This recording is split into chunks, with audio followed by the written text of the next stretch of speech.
Folklore. When you hear that word, what do you picture? Fables, heroes, legends? Most of us think of folklore as something belonging to the past, but it is present and pervasive in our lives today. Simply defined, folklore is all the stories we tell ourselves as a culture. And you might be surprised just how deeply these stories live inside us. Imagine, if you will, a company selecting its next CEO. The candidate they've identified is experienced, highly skilled, confident, outspoken. Who did you see? If you pictured a man, you're not alone. This is a result of gender folklore, narratives we've heard and shared for so long we've accepted them as the truth, and that has consequences. Although women hold almost 52% of all professional level jobs, when it comes to leadership, women are only 20% of financial asset managers, 14.6% of executive officers, and less than 5% of Fortune 500 CEOs.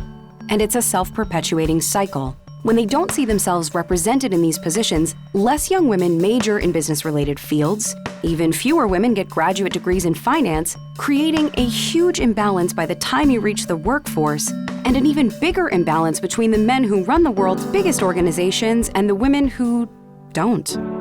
There's a real problem there, and it's a problem with real impact. Women earn a fraction of every man's dollar. Female entrepreneurs tend to be less trusted.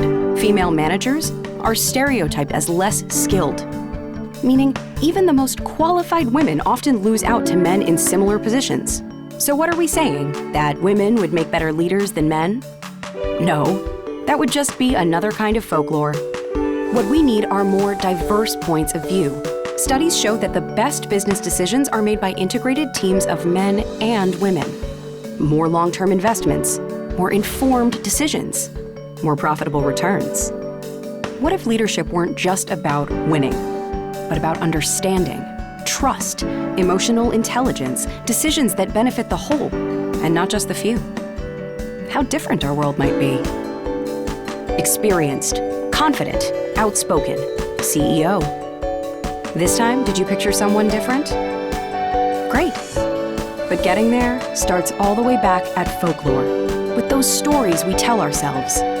It's time we confront gender folklore head on, so we can change those stories and start changing the world.